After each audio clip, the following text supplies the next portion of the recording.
దేవుడు నిన్ను నిలబెట్టునుగాక, దేవుడు అధికారుల యొద్ద నిలబెట్టునుగాక, దేవుడు గొప్ప రాజుల ఎదుట నిన్ను నిలబెట్టునుగాక, దేవుడు మనలను నిలబెట్టునుగాక.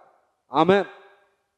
రాజుకి బహుగా ఇష్టలుగా మార్చబడ్డారు. ఎప్పుడైతే ఇక రాజుకి ఇష్టలుగా మార్చబడ్డాడో ఇక వారందరికీ ఆ రాజ్యంలో కొన్నిటి మీద అధికారం ఇచ్చి పని చేయమని చెప్పాడు. అలా రాత్రి గడిచింది, కొద్ది దినాలు గడిచాయి, కొన్ని సంవత్సరాలు గడిచాయి. ఒకరోజు రాజు మనస్సు కలవరం చెందింది, భయంకరమైన కలవరంతో నింపబడిపోయాడు. ఆ రాత్రి ఒక కల వచ్చింది, మహా గొప్ప కల వచ్చింది. అది ఆ రాత్రి నిద్ర పట్టలేదు. తెల్లవారి లేచేసరికి ఆ కల మర్చిపోయాడు, ఆ కల గుర్తు రావడం లేదు. అయితే ఇప్పుడు ఏమంటున్నాడంటే, ఎవరక్కడ మన దేశంలో ఉన్నటువంటి శాస్త్రవేత్తలను, సోదెగాండ్రులను, సోది చెప్పేటువంటి వారిని, అలాగే హస్తాలు చూసి చెప్పేటువంటి వారిని, అలాగే తాంత్రికులను, మంత్రగాళ్లను అందరినీ తీసుకొచ్చేసేయండి నా దగ్గరికి అని అన్నాడు రాత్రికి రాత్రి. ఏంటయ్యా ఏమైంది, సడన్గా తీసుకురమ్మన్న ఏమైందని అంటే, తీసుకురండి ముందని అన్నాడు. ఎవరెవరిని? మంత్రాలు చెప్పేవాళ్ళని, సోది చెప్పేవాళ్ళని, తాంత్రిక విద్యావేత్త కలిగినటువంటి వారిని, మంత్రగాళ్లను అనేకులను తీసుకురండి. వారందరినీ ఇప్పుడు దాకా నేను వారిని పోషిస్తున్నా, ఇప్పుడు నాకు పని చేసే సమయం వచ్చిందన్నాను. అలాగే అందరూ రాజ సముఖమునందు అందరూ వందల కొలదిగా ఏకమయ్యి, వేల కొలదిగా ఏకమై రాజు సముఖంలోకి వచ్చారు. వచ్చి, అయ్యా ఏంటి రాజా మా కబురు పెట్టావు, ఇన్నాళ్ళకి మాతో పని పడింది ఏంటి అని అడిగితే అని అంటున్నారు, ఇదిగో నాకు ఒక కల వచ్చింది, దాని భావం చెప్పాలి మీరు. ఇదేనా ఎంత పని, ఎంత చెప్పానండి, ఎన్ని కళలకు భావాలు చెప్పలేము, మీది పెద్ద విషయం ఏం కాదు, చెప్పేస్తాం. ఈరోజు కళల భావాలు చెప్పండి అని అంటే నోటికి వచ్చినట్టు ఎవరో ఒకరు చెబుతానే ఉంటారు. అవునా? నాకు ఈ కళ వచ్చిందండి, ఇది కళ భావం చెప్పండి అని అంటే ఆయనకి ఏమనిపిస్తే అది, ఏది అనిపిస్తే అది చెప్పేవాళ్ళు ఉన్నారు. నాకు తెలియదండి దీని అర్థం అని చెప్పేవాళ్ళు తక్కువ. తెలిసినా తెలియకపోయినా ఈ కళభావం ఇంతేనయ్యా, నాకు దేవుడు బయలుపరిచాడు అని చెప్తారు. కాదు, ఇక్కడ పరిస్థితి అలా లేదు. కళ చెబితే భావం ఎవరైనా చెబుతారు.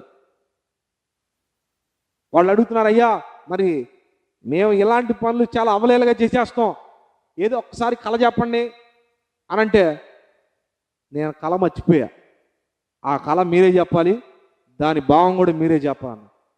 అప్పుడు దాకా ఇదెంత పని అన్నటువంటి వ్యక్తులు ఒక్కసారిగా వారి తల గింగురుమని తిరిగింది. ఇది ఎక్కడ పని అండి బాబు, దేవదూతలు తప్ప మనుషుల్లో భూలోకంలో ఉన్న ఎవడో కూడా మీరు కన్నా కళ చెప్పలేరు, ఒకటి కన్నా కళ ఎవడో చెప్పలేరు. ఒకవేళ కళ చెబితే దాన్ని వివరించి మేము అర్థం చెప్పగలుగుతాం. అవునా? ఎవరు చెప్పలేరా? అవునండి, ఎవరు చెప్పలేరండి. అయితే మీలో ఇంతమందిని ఇన్ని సంవత్సరాలు పెంచి పోషించా, మీ వల్ల నాకు ఉపయోగం లేదు కాబట్టి వీరందరినీ తీసుకువెళ్ళి హతమార్చేసేయండి, వీళ్ళ వల్ల నాకు ఉపయోగం లేదని ఒక్కసారిగా అందరూ గజ గజ గజ గజ వణికిపోయారు. ఇదేమి రాజయ్య బాబు, కళ ఏమన్నా చెబితే దాని అర్థం చెబుతాం కానీ ఈయన కళ మేమే చెప్పాలా, దాని అర్థం మేమే చెప్పాలంటే ఇది ఎక్కడ పని? ఒకవేళ నోటుకు వచ్చింది ఏమన్నా చెప్పామనుకో, అది కాదనుకో నిర్దాక్షిణ్యంగా చంపేస్తాడు. ఎలాంటోడైనా కొరియాలో ఉన్నటువంటి కిమ్ లాంటోడు, ఆయన వేసుకున్న కత్తిరే అందరూ వేసుకోవాలన్నట్లుగా, ఆయన వేసుకున్న డ్రెస్ కోడే అందరూ వేసుకోవాలన్నట్లుగా, ఇంటర్నెట్లు ఉండకుండా ఉన్నట్లుగా, ఆయన ఏది చెబితే అది జరగాలన్నట్లుగా భయంకరమైన కిమ్ముకే తాత లాంటోడు ఈ నెబుకద్నెజరు. అలాంటి ఈ నెబుకద్నెజరు కోపోద్రేకంతో నింపబడి ఉండగా జనులందరూ, ఆ దేశంలో ఉన్నటువంటి మంత్రవేత్తలు, తంత్రవేత్తలు, సోదిగాండ్రులు అందరూ గజ్జ గజ్జ వణికిపోతా ఉన్నారు.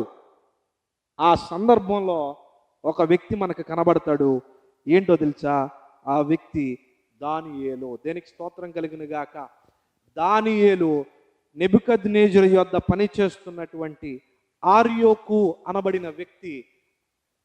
ఏంటి రాజు కలవరంతో ఉన్నాడు, ఎందుకు అంత భయంకరమైన కోపంతో ఉన్నాడు అని సైన్యాధిపతి అయినటువంటి ఆర్యోక్కును అడిగినప్పుడు ఏం లేదండి, దానియేలుతో మాట్లాడుతున్నాడు. రాజు నిన్న కలగన్నాడు, ఆ కల మర్చిపోయాడంట, దాని భావం కూడా చెప్పమంటున్నాడు. చెప్పబోతే వీళ్ళందరూ చంపేస్తానన్నాడు. అవునా? అయితే ఈ కలభావం ఏంటో నేను తెలుసుకోవాలి, ఈ కలభావాన్ని నేను తెలుసుకుంటా. దయచేసి రాజు యొద్ద నన్ను పరచబడతావా? ఆర్యోకుని అడుగుతున్నాడు, అయ్యా రాజు యొద్ద నన్ను ప్రత్యక్షపరచబడతావా? అవునా, సరే అని రాజుతో మాట్లాడి, అయ్యా ఇదిగో మన దేశంలో చెప్పేవాళ్ళు ఎవరూ లేరు, మీరు కన్న కళను చెప్పలేకపోతున్నారు, దాని భావం కూడా చెప్పలేకపోతున్నారు వీళ్ళందరూ. అయితే ఒక వ్యక్తి ఉన్నాడు, యోధా దేశమునకు రాజు అయినటువంటి, యోధా దేశమునకు దేవుడైనటువంటి యెహోవాను నమ్ముకున్నటువంటి దానియేలు అనబడి ఒక వ్యక్తి ఉన్నాడు. ఆ వ్యక్తి మీ కళను దాని భావాన్ని వివరించి చెప్తాడంట అని అన్నాడు. అయితే అతన్ని ప్రత్యక్షపరచబట్టండి, అతను రమ్మనండి నా దగ్గరికి అని రాజు సెలవు ఇచ్చాడు. వెంటనే దానియేలు ఆయన ఎదుట నిలబడినప్పుడు, రాజా నీవు కనిన కళను దాని భావాన్ని నేను చెప్తాను, అయితే నాకు కొంత సమయమే అని అడుగుతున్నాడు. ఏంటో చెప్తా. 16వ వచనం. అప్పుడు దానియేలు రాజు సన్నిధికి పోయి స్వప్న భావమును తెలియజెప్పుటకై తనకు సమయము దయచేయమని రాజును బతిమాలెను. ఏంటంట? అతనికి సమయము దయచేయమని రాజును బతిమాలెను. ఈ మాట ఏంటంటే మనకు అనిపిస్తుంది, సమయం దయచేయమన్నాడు కదా దానియేలు, మరి ఇప్పుడు వాళ్ళ స్పెషలిస్టులు ఎవరన్నా ఇల్లు అడుగొస్తాడా? ఫలానా శాస్త్రం తెలిసిన వాళ్ళని, మంత్రాలు తెలిసిన వాళ్ళని అడగడానికి వెళ్ళాడు అనుకుంటున్నారా? లేదు, దేవుని సన్నిధిలో మోకరించి కనిపెట్టడానికి వెళ్ళాడు. దేనికి స్తోత్రం కలుగును గాక. హల్లెలూయా. రాత్రంతా దేవునితో గడపడానికి వెళ్ళాడు. ఆ కళను దాని భావాన్ని ఏంటో నాకు బయలుపరచని చెప్పమని దేవుని బ్రతిమాలుకోవటానికి సమయం అడిగాడు. రాజు అడిగాడు. రాజు చెప్తున్నాడు, సరే నీవు అనుకున్న సమయం తీసుకో, నాకు మాత్రం జవాబు చెప్పు అని అన్నాడు. ఎప్పుడైతే ఆ రాత్రి అంతా సమయం తీసుకొని బయటకు వచ్చాడో అంటున్నాడు కదా, తన వారితో కూడా అంటున్నాడు. 17వ వచనం. అప్పుడు దానియేలు తన ఇంటికి పోయి తన స్నేహితులైన హనన్యాకును మెషాయేలుకును అజర్యాకును సంగతి తెలియజేసి తాను తన స్నేహితులను బబులోనులోను తక్కిన జ్ఞానులతో కూడా నశించిపోకుండానట్లు ఆ కళ యొక్క మర్మ విషయములో పరలోకమందున్న దేవుని వలన కటాక్షము పొందు నిమిత్తమై ఆయనకు వేడుకొనిడని వారిని హెచ్చరించెను. అంతటా రాత్రి యందు దర్శనము చేత ఆ మర్మము దానియేలునకు బయలుపరచబడెను గనుక దానియేలు పరలోకమందున్న దేవుని స్తుతించెను. దేనికి స్తోత్రం కలుగును గాక. హల్లెలూయా. ఆ రాత్రి అంతా ఏం చేశాడంట? తన స్నేహితులకు చెప్పి తన వారికి చెప్పి, ఇదిగో నీవును ఈ జనులను మనమును నశించిపోకుండా ఉండడానికి ఈ రాత్రి మీరు ప్రార్థించండి హెచ్చరించాడు. దేనికి స్తోత్రం కలిగింది కాక. మీరు కనిపెట్టండి, ఈ కలభావాన్ని దేవుడు మనకు తెలియజేయనట్లుగా మీరు కనిపెట్టండి అని హెచ్చరించి ఈ దానియేలు ఒంటరిగా ప్రార్థనలో గడపడం మొదలుపెట్టాడు. దేనికి స్తోత్రం కలిగింది గాక. ఈరోజు సమస్య ఎలాంటిదైనప్పటికీ, ఎలాంటి భయంకరమైనటువంటి సన్నివేశాల గుండా నువ్వు ఎదురుగా నడుస్తున్నప్పటికీ, చెప్పలేని ఉపద్రవం నీ మీద పడుతున్నప్పటికీ, దాని గూర్చిన విషయాన్ని నువ్వు తెలుసుకోవాలి అని అంటే, దానిలో నుంచి ఎలా నువ్వు విడుదల పొందాలి అని తెలుసుకోవాలి అని అంటే, దేవునితో రాత్రంతా గడిపే అనుభవాల్లోకి రావాలి. దేనికి స్తోత్రం కలుగును గాక. అద్భుతాలు జరగాలంటే, ఆశ్చర్యకార్యాలు జరగాలంటే, అభిషేకం నింపబడాలి అంటే రాత్రులు నిద్రలు కాదు, కానీ రాత్రి వేళ రాత్రంతయు దేవునితో గడిపే అనుభవాలు కావాలి. దేనికి స్తోత్రం కలుగును గాక. హల్లెలూయా. ప్రభు కృపను బట్టి రాత్రంతయు గడిపే అనుభవాల గుండా మేము కూడా నడిపించబడుతున్నాం. దేనికి స్తోత్రం కలుగును గాక. రాత్రంతా దేవునితో గడిపే అనుభవాలు ఎవరి జీవితాల్లో ఉంటాయో వారి జీవితాలు ఆశ్చర్యకరంగా దేవుడు మారుస్తాడు. వారి యొక్క జీవితంలో ఆ మరుగు చేయబడిన ఆశ్చర్య సంగతులను దేవుడు వారికి బయలుపరుస్తాడు. ఇహలోక సంబంధులకు తెలియని బలమైన జ్ఞానం చేత వారిని నింపుతాడు. దేనికి స్తోత్రం కలుగును గాక. హల్లెలూయా. ఈరోజు దానియేలు రాత్రంతా వేడుకొనగా ఆ రాత్రి యందు దర్శనము చేత ఆ మర్మము దానియేలునకు బయలుపరచబడెను. దేనికి స్తోత్రం కలుగును గాక. హల్లెలూయా. దేవుడు ప్రత్యుత్తరం ఇచ్చే దేవుడై ఉన్నాడు. ఆ రాత్రంతా ప్రార్థన చేశాడు యాకోబు. దేవుడు ఆశీర్వదించేదాకా విడిచిపెట్టలేదు. దానియేలు రాత్రంతా ప్రార్థన చేశాడు, ఆశీర్వదించబడ్డాడు.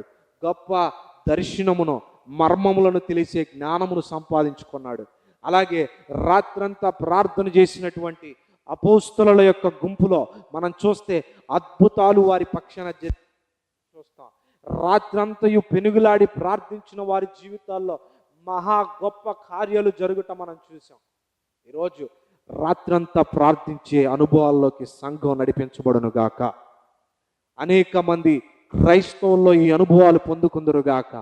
ఎంతమంది అయితే ఆశపడుతున్నారో, రాత్రంతయు దేవునితో గడిపే అనుభవాలు కావాలని ఆశపడుతున్నారో, దేవుడు ఈ ఉదయకాల సమయంలో ఈ యొక్క సందర్భంగా దేవుడు అట్టి అభిషేకాన్ని మనకు దయచేయునుగాక. దేవుడు నీకు అనుగ్రహించునుగాక. హల్లెలూయా. రాత్రంతా దేవునితో గడిపి ఆ కలభావాన్ని తెలుసుకున్నాడు. తర్వాత ఆర్యోకు దగ్గరికి వెళ్ళి, కలభావం నేను చెప్తాను, రాజు యొద్ద వెళ్దాం పదా అని సైన్యాధిపతిని అడిగినప్పుడు, ఈ సైన్యాధిపతి కూడా చాలా చక్కటి సహాయం కలిగినటువంటి, చేసేటువంటి మనసు కలిగిన వాడు. దీనికి స్తోత్రం. రాజుకు దానియేలుకు మధ్యవర్తిగా ఉండి గొప్ప సహాయాన్ని అందించిన వ్యక్తిగా చూస్తున్నాం. ఈరోజు సహాయం చేసేవారు తక్కువ, వాడికి సహాయం చేస్తే మాకేంటి లాభం అనుకునే వాళ్ళు ఎక్కువ, వీడికి మనం చేసేది ఏంటి అనేవాళ్ళు ఎక్కువ, వీడికి మనం చేయించేది ఏంటి అనేవాళ్ళు ఎక్కువ. కానీ దేవుడు చెబుతున్నాడు కదా, సహాయాన్ని చేయమని దేవుడు నీకు ఉద్దేశించినప్పుడు, అది నెరవేర్చినప్పుడు నీవు గొప్ప పంటను కోస్తావు. దీనికి స్తోత్రం కలిగిన గాక. ఈ ఆర్యోకు అంటున్నాడు కదా, సరే రాజు ఎదుట ప్రత్యక్షపరుస్తాను అని చెప్తున్నాడు. 27వ వచనంలో మనం చూస్తే అంటున్నాడు కదా, దానియేలు రాజు సముఖములో ఏలాగు ప్రత్యుత్తరం ఇచ్చాను. రాజు అడిగిన ఈ మర్మము జ్ఞానులైనను, గారడి విద్య గలవారినైనను, శకునగాండ్రులైనను, జ్యోతిష్కులైనను తెలియజెప్పజాలరు. అయితే మర్మములను బయలుపరచుగల దేవుడొకడు పరలోకమందు ఉన్నాడు. అంత్యదినముల యందు కలుగబోవు దానిని ఆయన రాజుకు నెబుకద్నెజరుకు తెలియజేసెను అని తన కళను మొత్తం వివరించి చెప్పాడు. దేనికి స్తోత్రం కలుగును గాక. హల్లెలూయా. రాజా, నీవు కలలో ఒక పెద్ద ప్రతిమను చూసావు. దాని ప్రతిమ యొక్క గుణలక్షణాలు ఎలా ఉన్నాయో తెలుసా? ఆ ప్రతిమ రూపం ఎలా ఉందో తెలుసా? తల వరకు బంగారము, ఛాతి వరకు ఇత్తడి, నడుము వరకు ఇదిగో రకరకాల లోహాలతో, అల్యూమినియము, రాగి, ఇత్తడి, ఇదిగో రకరకాలైనటువంటి చివరి పాదములు మట్టిగా, ఇనుముగా ఉన్నాయి. ఇవి దేనికి సాదృశ్యమో తెలుసా? నీవు బంగారపు కిరీటము కలిగిన తలభాగము అది నీవే. నీ తర్వాత వచ్చు వారి యొక్క వెండి వలె వారి రాజ్యాలు ఉంటాయి. దాని తర్వాత ఇత్తడి వలె, రాగి వలె, లేకపోతే ఇనుము వలె వారి రాజ్యాలు ఉంటాయి. అయితే ఒక రాయి దాని మీద కొట్టబడుట నీవు చూసావు. ఆ రాయి తొదకు అది పెద్ద కొండగా మార్చబడిపోయింది. ఇదే కదా రాజు, నువ్వు చూసావనగానే రాజు ఒంట్లో వణికి పుట్టేసింది. దేనికి స్తోత్రం కలిగిన గాక. హల్లెలూయా. కల చెప్పినందుకు ఎంత షాక్ అయ్యావు, అయితే దాని భావం కూడా చెబుతా చూడు అని దాని భావాన్ని కూడా వివరించి చెప్పినప్పుడు దానియేలు గజ్జ గజ్జ గజ్జ గజ్జ వణికిపోయి, స్లేవ్గా ఉన్నటువంటి, బానిసగా ఉన్నటువంటి దానియేలు పాదాల మీద పడిపోయాడు. దేనికి స్తోత్రం కలిగిన గాక. హల్లెలూయా. హల్లెలూయా. మీకు ఎలా ఉందో తెలియదు కానీ ఈ వాక్యం చదివి పరిశుద్ధాత్మ దేవుని సహాయంతో నాకు బోధించు ప్రభు అని మాట్లాడి చదివితే నా రోమాలు నెక్కబడుచుకున్నాయి. దేనికి స్తోత్రం కలిగిన గాక. హల్లెలూయా. రాజు సైతము ఏమైపోయాడంట? పాదాల మీద పడిపోయాడు. ఎవరి పాదాల మీద? దానియేలు అంటే ఎవరో? ఒక స్లేవ్, ఒక బానిస. మన దేవుని ప్రత్యేకత ఏంటో తెలుసా? కొన్నిసార్లు అనుకుంటాం, నన్నేంటి దేవుడు అపజయ పాలు చేసి శత్రువుల మధ్యలోకి తీసుకొచ్చాడు అనుకుంటాం. నన్నెందుకు శత్రువుల మధ్యలో నిలబెట్టాడని దేవుణ్ణి, నన్నెందుకు ఈ వ్యతిరేకుల మధ్యలో నిలబెట్టాడని దేవుణ్ణి మనం అనుకోని రీతిగా ఏదో తెలియని భాషలో సనుగులతోనూ గొణుగులతోనూ దేవుణ్ణి తిట్టుకుంటాం. ఈ షడ్రక్ మెషక్ అబేద్నెగో దానియేలు అనుకోవచ్చు, ఇశ్రాయేలు దేశంలో ఉన్నటువంటి మమ్మల్ని యుద్ధం చేసి వీళ్ళు తీసుకొచ్చేస్తే మా అవిధేతలను బట్టి యుద్ధం వచ్చింది, అక్కడే చంపేయకుండా మళ్ళీ శత్రువుల మధ్యలోకి ఎందుకు తీసుకొచ్చావు అని దావీదు దానియేలు అనుకోవచ్చు. కానీ అనుకోలే. దానియేలు షడ్రక్ మెషక్ అబేద్నెగో అనుకోవచ్చు, కానీ అనుకోలేదు. వారు ఎక్కడున్నప్పటికీ రోషంగా నిలబడ్డారు, దేవుని కొరకు నిలబడ్డారు. నిలబడినప్పుడు వారు నిలబడగా దేవుడు వారికి అభిషేకంతో నింపి నిలబెట్టాడు. దేనికి స్తోత్రం కలుగును గాక. మన దేవుని స్పెషాలిటీ ఏంటో తెలుసా? శత్రువుల మధ్యలో నిలబెట్టాడు అని అంటే మనల్ని హతమార్చడానికి కాదు, ఆ శత్రువులను నీకు స్వాధీనపరచడానికి. దేనికి స్తోత్రం కలుగును గాక. హల్లెలూయా. మన దేవుడు శత్రువుల మధ్యలో నిలబెట్టాడంటే శత్రువుల మధ్యలో నీవు నలిగిపోవాలని కాదు, ఆ శత్రువులకే దిక్కుగా నువ్వు మారాలని. Praise the lord. హల్లెలూయా. ఈరోజు శత్రువుల మధ్యలోనే ఉద్యోగం చేస్తున్నావా? వారిని నీకు స్వాధీనపరుస్తాడు. దేనికి స్తోత్రం. చదువులో శత్రువుల మధ్యలో నువ్వు చదువుతున్నావా? వారికే నీవు దిక్కుగా మార్చబడేలా దేవుడు చేస్తాడు. ఈరోజు నువ్వు చేస్తున్నటువంటి ఆ పనిలో శత్రువుల మధ్యలో పని చేస్తున్నావా? ఇది దేవుని ఉద్దేశం, వారిని నీకు స్వాధీనపరుస్తాడు. Praise the lord. యోసేపు అనుకుంటున్నాడు, ఏమంటున్నాడు తెలుసా? గుంటలో పడేశారు, లోయ వంటి గుంటలో పడేశారు, పడేసింది కాక మరలాను లేపి శత్రువులకు అప్పగించేశారు. కానీ శత్రువులు అతన్ని బానిసగా అతన్ని పని చేయించుకుంటున్నారు. ఎక్కడో ఉండవలసిన వ్యక్తి శత్రు దేశంలోకి వెళ్ళి శత్రువుల మధ్యలో ఉంటూ దేవుని అభిషేకంతో నింపబడి ఎన్ని టెంప్టేషన్స్ వచ్చినా, ఎన్ని శోధనలు వచ్చినా, ఎన్ని ఆకర్షణలు కనబడినా దేవునికి భయపడి నిలబడ్డాడు. Praise the Lord. ఆ శత్రు దేశానికి వెళ్ళిన ఈ యోసేపు ఏమైపోయాడంట? ఆ శత్రు దేశానికి రాజుగా మార్చబడిపోయాడు. దేనికి స్తోత్రం కలుగును గాక. మన దేవుని స్పెషాలిటీ అది. శత్రువుల మధ్యలోకి పంపిస్తే శత్రువుల మధ్యలోనే నిన్ను రాజుగా నియమించేస్తాడు. దేనికి స్తోత్రం. అబ్రహామును కూడా పంపించాడు, దేశం కాని దేశం పంపించాడు ఒక్కడిన. కానీ వారు అంటున్న మాట, మా మధ్యలో నీవు రాజుగా ఉన్నావు అని అంటున్నాడు. ఎస్, మన దేవుడు రాజు. నువ్వు బానిసగా వెళ్తే నేను రాజుగా కూర్చోబెడతాడు అక్కడ. దేవునికి స్తోత్రం కలిగిన గాక. నీవు ఎక్కడున్నప్పటికీ నా దేవుని చేతికి నీ జీవితాన్ని అప్పగించి ఆయన యందు భయభక్తులు కలిగిన జీవితం కలిగి ఉంటే నా దేవుడు నిన్ను అక్కడే హెచ్చిస్తాడు. దేనికి స్తోత్రం కలిగిన గాక. హల్లెలూయా. దానియేలు దేశం కాని దేశం వెళ్ళాడు, ఇజ్రాయేల్ దేశం నుంచి ఇరాక్ ప్రాంతానికి వెళ్ళాడు. అక్కడ దేవుడు అమితముగా హెచ్చించాడు. Praise the lord. హల్లెలూయా. యోసేపు దేశం కాని దేశం వెళ్ళాడు, కానీ యోసేపును దేవుడు రాజుగా నియమించాడు. శత్రువుల మధ్యలో నీవు ఉంటే నువ్వు ఆశీర్వదించబడే వ్యక్తిగా మార్చడానికి దేవుడు ఇష్టపడుతున్నాడు. కానీ నువ్వు చేయాల్సింది ఏంటో తెలుసా? చిన్న చిన్న టెంప్టేషన్స్కి లోబడిపోతే ఆ పిలుపును కోల్పోతావు.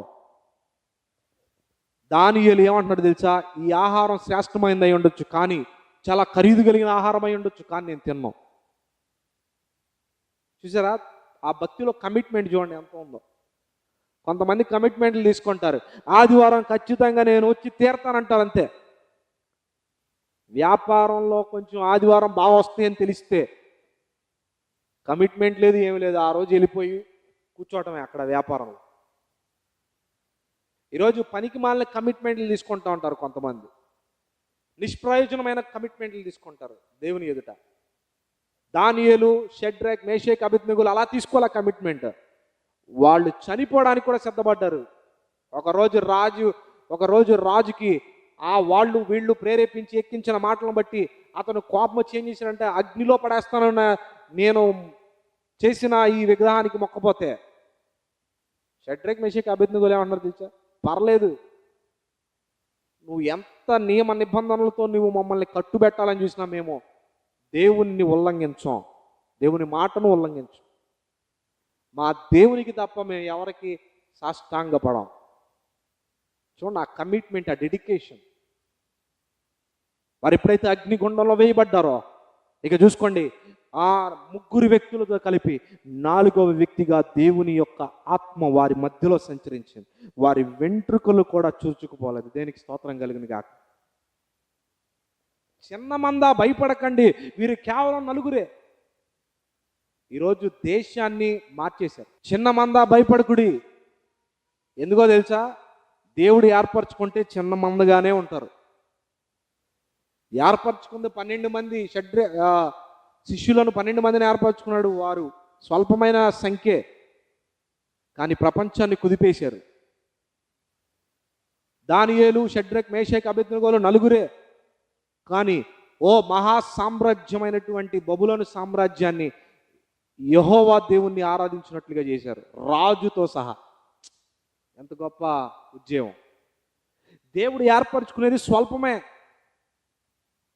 ఆయన ఏర్పరచుకుంటే ఒక వ్యక్తిని ఏర్పరచుకుంటాడేమో 1000 మందిలో, లేకపోతే ఇద్దరిని ఏర్పరచుకుంటాడు, నలుగురిని ఏర్పరచుకుంటాడేమో, చిన్న గుంపుని ఏర్పరచుకుంటాడేమో, కానీ ప్రపంచాన్ని తలక్రిందులు చేయగలిగే అభిషేకం వారి మీద మాత్రమే ఉంటుంది. దేనికి స్తోత్రం కలుగును గాక. ఈరోజు నెబుకద్నెజరు తన దూతలను, తను చేస్తున్న ఆ విగ్రహారాధనను ఏం చేశారంట? విడిచిపెట్టి దానియేలు తన కలభావాన్ని చెప్పిన వెంటనే దానియేలును బహుఘనుడిగా హెచ్చించి విలువైనటువంటి 46వ వచనానికి వచ్చేద్దాం, సమయం లేదు.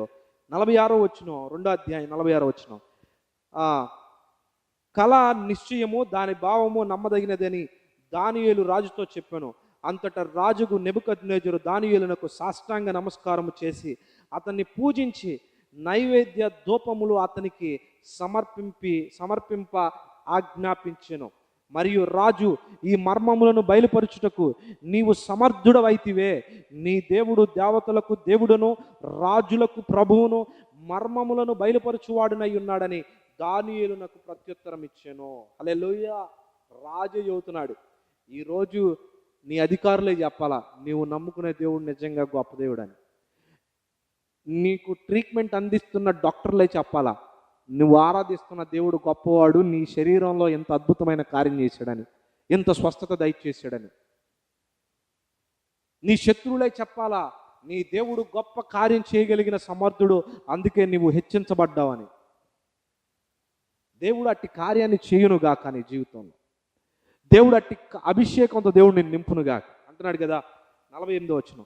అప్పుడు రాజు దానియేలును బహుగా హెచ్చించి అనేక గొప్ప దానములిచ్చి అతనిని బబులోను సంస్థానం అంతటి మీద అధిపతిగాను బబులోను జ్ఞానులందరిలో ప్రధానునిగాను నియమించెను. అంతటా దానియేలు రాజునొద్ద మనవి చేసుకొనగా రాజు షడ్రక్, మెషక్, అబేద్నెగోయను వారిని బబులోను సంస్థానం మీద విచారణ కర్తలుగా నియమించెను. దేనికి స్తోత్రం కలిగిన గాక. బానిసలుగా ఉన్నవాళ్ళు ఏమయ్యారు? ఇప్పుడు రాజుతో సమానులైపోయారు. రాజు తర్వాత రాజు వంటి వాడు దానియేలు. ఎంత గొప్ప అద్భుతం! 125 సంస్థానాల మీద అధిపతులుగా మార్చబడిపోయారు. అంటే దేశం అంతటి మీద అధికారులుగా, ప్రధానులుగా నిలబడిపోయారు. ఇంకా దానియేలు ఎలా అయిపోయాడంటే రాజు తర్వాత రాజు వంటి వాడైపోయాడు. దేవునికి స్తోత్రం కలిగిన గాక. హల్లెలూయా. నీ దేవుడు మర్మములను బయలుపరిచే దేవుడు, గొప్ప దేవుడు అని రాజే సాక్ష్యం ఇస్తున్నాడు. ఈరోజు మన దేవుని గూర్చినటువంటి సాక్ష్యము మన శత్రువులు పలుకునుగాక, దేవునికి వ్యతిరేకులు మాట్లాడుదురుగాక, నమ్మలేని వారందరూ ఒక దినాన నిశ్చయముగా నీ జీవితంలో నీకే సాక్షిగా వారు చెప్పుదురుగాక. దేవుడు ఆయన అద్భుతాన్ని చేసే దేవుడు, మర్మములను బయలుపరిచే దేవుడు, ఆశ్చర్య కార్యాలు చేసే దేవుడు. ఈరోజు దానియేలును హెచ్చించిన దేవుడు, షడ్రక్, మెషక్, అబేద్నెగోలను హెచ్చించిన దేవుడు ఈరోజు ఆ పనిలో, ఆ వ్యాపారంలో, ఆ ఉద్యోగంలో, ఆ చదువులో, ఆ స్థితిలో ఉన్నటువంటి ఆ కుటుంబంలో ఒక బానిస వంటిగా స్థితి నీవు కలిగి ఉన్నావేమో. అయితే మన దేవుడు ఈరోజు నిన్ను యజమానుడిగా, అధికారిగా నిలబెట్టునుగాక, అభిషేకంతో నింపునుగాక, ఆయనకు మహిమకరంగా నిన్ను హెచ్చించునుగాక. దేవుడు ఈ వాక్యం మన వెనుకల్లో దీవించి ఆశీర్వదించునుగాక. ఆమేన్, ఆమేన్, ఆమేన్. ప్రార్థన చేసుకుందాం. పరిశుద్ధుడా, మహోన్నతుడా, మీ ఘనమైన నామానికి వందనాలు, స్తోత్రాలు ప్రభువా. ఎంతవరకు నాయన ఇదిగో మీ దాసుడు దానియేలును నిలవబెట్టుకొని ఆ దినాన చేసిన అద్భుతమైన కార్యాలను మీరు నాయన ఇదిగో తండ్రి మీరు మాకు బయలుపరిచిన విధానాన్ని బట్టి మీకు మహిమ చెల్లిస్తున్నాం. దానియేలు, షడ్రక్, మేషక్, అబేద్నెగోలు అయా మీ కొరకు నిలబడినప్పుడు వారిని సిగ్గుపడనీయలేదు. మీ కొరకు నిలబడినప్పుడు వారిని పడలేదు. మీ కొరకు నిలబడినప్పుడు వారు తృణీకరించబడినా లేదు, కానీ మీరు హెచ్చించి ఉన్నారు తండ్రి. శత్రువుల మధ్యలో హెచ్చించి ఉన్నారు. దేశం కాని దేశం, ప్రాంతం కాని ప్రాంతంలో మీరు గొప్ప మహిమతో వారిని నిలబెట్టారు ప్రభువా. ఈరోజు నాయన ఈ వర్తమానం విన్న మా జీవితాల్లో కూడా అట్టి కార్యాలు జరిగించబడును గాక. ఈరోజు ఈ వర్తమానం వింటున్న నీ జీవితంలో అట్టి అభిషేకంతో దేవుడు నిన్ను నింపి నీ ఉన్న స్థితిలో ఆయన నిన్ను హెచ్చించినట్లుగా ఆయన కృప నీకు కృమ్మరించును గాక. నీకు తోడుగా ఉండును గాక. ఒక బానిస వంటి నీవు ఇప్పుడు రాజుగా మార్చబడుదువు గాక. చిన్న మందగా ఉన్న నీవు గొప్ప సమూహముగా మార్చబడుదువు గాక. చిన్న సంఘముగా ఉన్న నీ సంఘం గొప్ప సమూహముగా మార్చబడును గాక.